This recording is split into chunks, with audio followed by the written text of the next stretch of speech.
apart. Hands are shoulder width apart. Hands are below the shoulders and knees are below the hips. When you're ready, take a nice deep inhale. Exhale, tuck the tailbone around the back up towards the ceiling, letting the head hang. Inhale.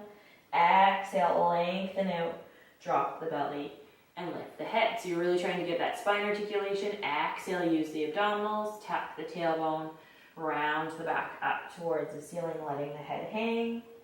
Inhale, exhale, lengthen out, drop the belly, and lift the head.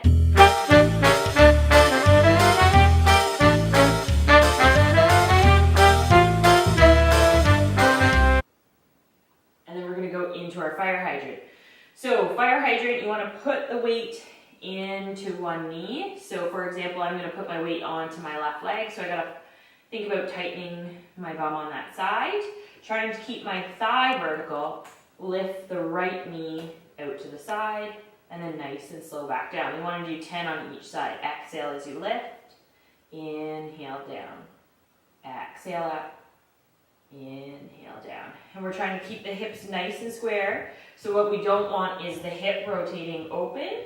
We want the hips to stay nice and square and the supporting leg to be nice and strong.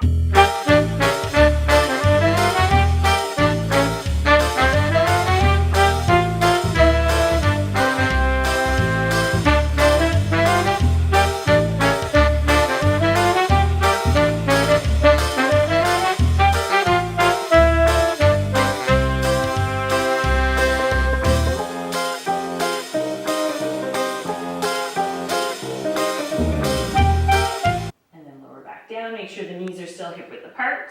We're going to go into our bird dogs. So opposite arm and leg are going to extend. You want fingertips and toes reaching in opposite directions. And then nice and slow back down. Now you don't want the height of the leg too high or else it's going to arch the back and rotate the hip open. And then you can lose your balance as well. So we're really focusing on that straight line, fingertips and toes, reaching far, and then controlling it back in.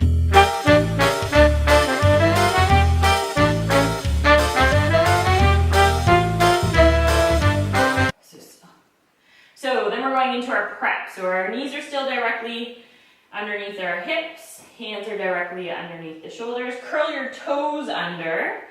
And what you're going to do, you're going to hover your knees. So you want to lightly draw the lower abdominals up, hover the knees off the floor, and then slowly lower down. And we want to make sure that those knees didn't creep up. Mine did. We want to keep the knees underneath the hips. Exhale, hover the knees, lower back down. Exhale up, inhale down.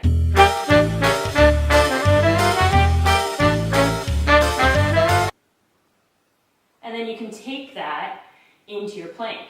So you want to make sure your upper body's nice and strong. One foot is going to reach back. Make sure that leg's solid. Second foot comes up. You're holding your plank. 5 nice deep breaths.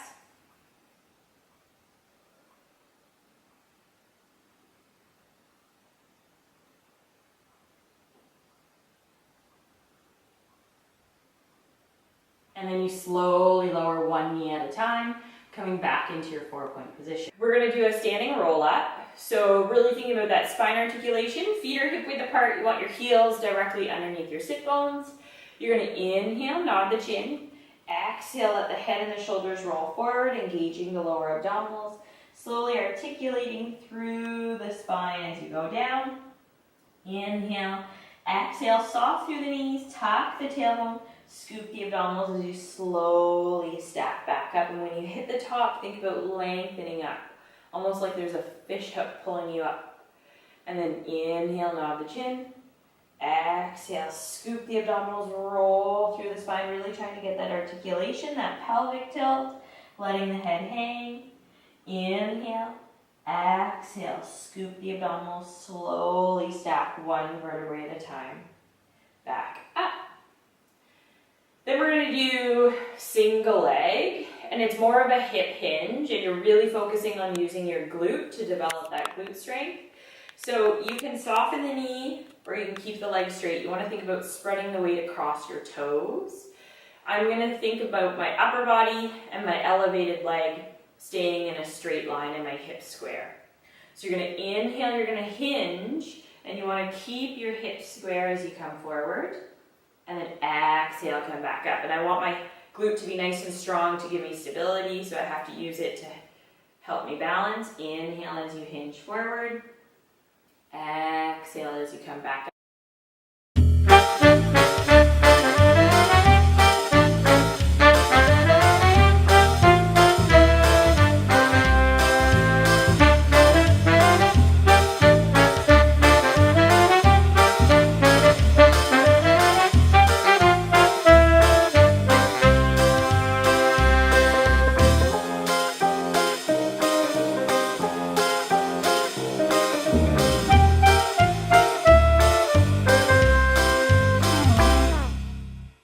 So for the side lying series, you want to lie on your side. You can use a pillow underneath your head so that your head is in line, or you can use your arm to cradle. You want to think about hips and shoulders being nice and stacked, and then lower abdominals are on. Top hand is there to support you so that you're not rolling forward or back. You're going to keep your feet together from your glute. Exhale, rotate the knee open, nice and slow back down. Exhale, rotate the knee open, and then nice and slow back down. So if I'm using more than just my glute and I start to use my back, I'm going to try and get it as high as possible, which I don't want. I want my hips to stay still and to just rotate open through the hip.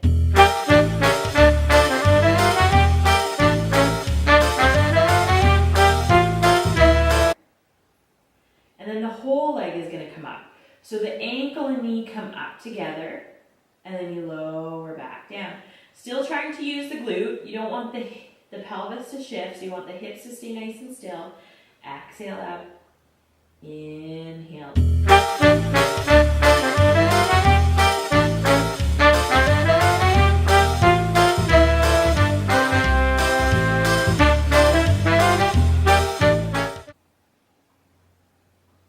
And then you're going to draw the thigh back. So you squeeze the bum, draw the thigh back, and then resist it forward. Exhale, squeeze the bum, draw the thigh back, and then control it forward. So I'm trying to open up the front of the hip without letting my back arch. I don't want my back to go open with it. Exhale as you use the bum to open up the hip, control it forward.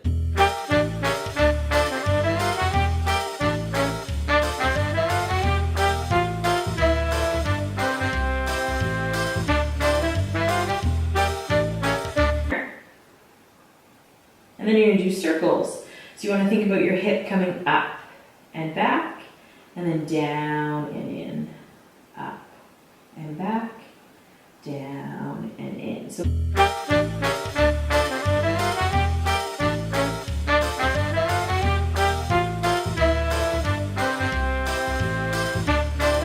good. When you're done, you can roll onto your back. The leg you just worked, so I worked my right leg, the right ankle goes onto the left knee, and then pull it into the chest so that you get a nice stretch into the hip. And then usually hold your stretch about 5 nice deep breaths.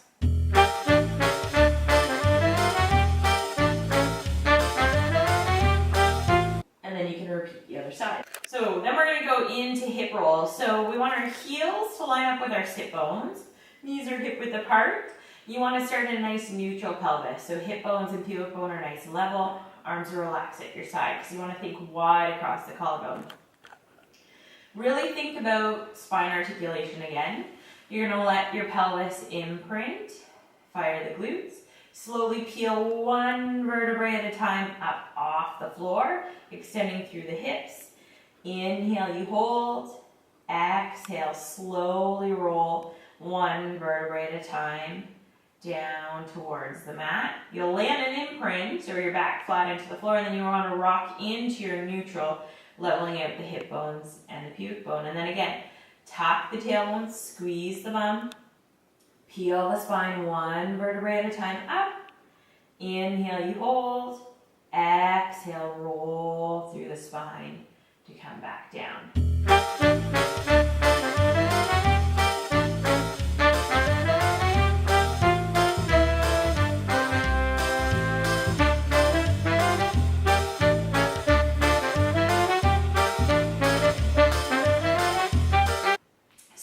adding in the single leg, you're going to roll through the spine to come up, making sure you fire the glutes to lift the hips.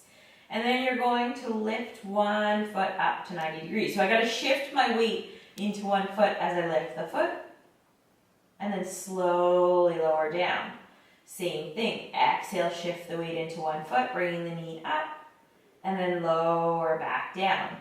You could also do it with a straight leg. So shift the weight into the leg. You can lift and lower the leg to make it a little bit more challenging, forcing you to hold that lifted position. You just want to make sure that you repeat the exact same thing on the opposite side. Inhale up, exhale down, making sure that supporting side, the glutes are still firing. When you're done, slowly roll through the spine to come back down. And make sure you land in your neutral. Also working on your glutes, you want to do some hip extension. So you can rest your upper body. You want to make sure pubic bone is anchored into the mat. Lower abdominals are lightly drawn up. Your legs could be in parallel or externally rotated. It actually is good to work your legs in both positions. So you're going to rest your head. Think about firing your glutes. So you're going to squeeze your glute on your right side. Think about your leg reaching nice and long. Lift from the hip. Inhale, hold. Exhale, slowly lower back down.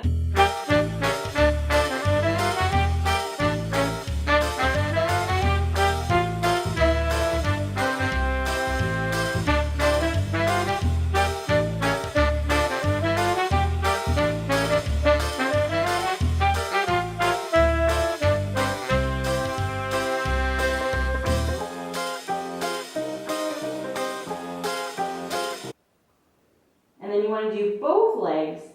So fire the glutes on both sides, lift from the hips, control it back down. Still trying to keep that pubic bone anchored and the lower abdominals on. So you think about squeezing the bum, lifting from the hips, and then control it back down. Exhale up, inhale down. So one thing some people like to do is roll their glutes with a ball. So I've got a balanced body ball, just a pinky ball. There's other kinds of balls that you could use that have different densities, like an Eric Franklin ball is a little bit lighter. This one is pretty firm. I do like a firm ball for using the glutes. You could also go as firm as a lacrosse ball, but it depends on how you feel and whether it feels appropriate for the tissues. You never want to go on the joint. So if you picture your sacrum on the base of your low back, it's just like a triangle. Our SI joint is the side of that triangle, and we don't want to put the ball on it. What we're trying to do is work the muscle. So if you picture 9 spots, 1, 2, 3, then you drop down 1, 2, 3, and then drop down 1, 2, 3. You can work the glutes in that manner. So you put the ball against the wall and you use your body weight and you just kind of roll it around and you take your time and you're slowly working across that line and working into those various points. And you can kind of rock back and forth. Some people will use their knees and go up and down. But you'll kind of get a feel of what feels good and what doesn't feel good. You don't want to be creating pain, but you want to think of it as a massage. So you're trying to work out the tension out of your muscles. And you might slowly be working your way across and not feel as much. So you might want to go back to those tension areas, those sensitive areas, and spend a little bit more time on that tension. So when you finish that top line, those first 3 spots, you want to take your time and really try to see what you can work out. You lower the ball and then you repeat and you work your way across. And you're just trying to work out any kinks If you're a person who tends to stand on one leg more than the other, that glute's probably pretty tight, and you can feel that tension as you're rolling the ball. And then another thing I like to do, if you think about your hip bones, there is a muscle that attaches in our low back to the top of our hips. So we take the ball and you place it just on top of that crease, and you actually roll the ball on the top of that hip and just kind of work where that muscle inserts, and you can massage that low back out a little bit.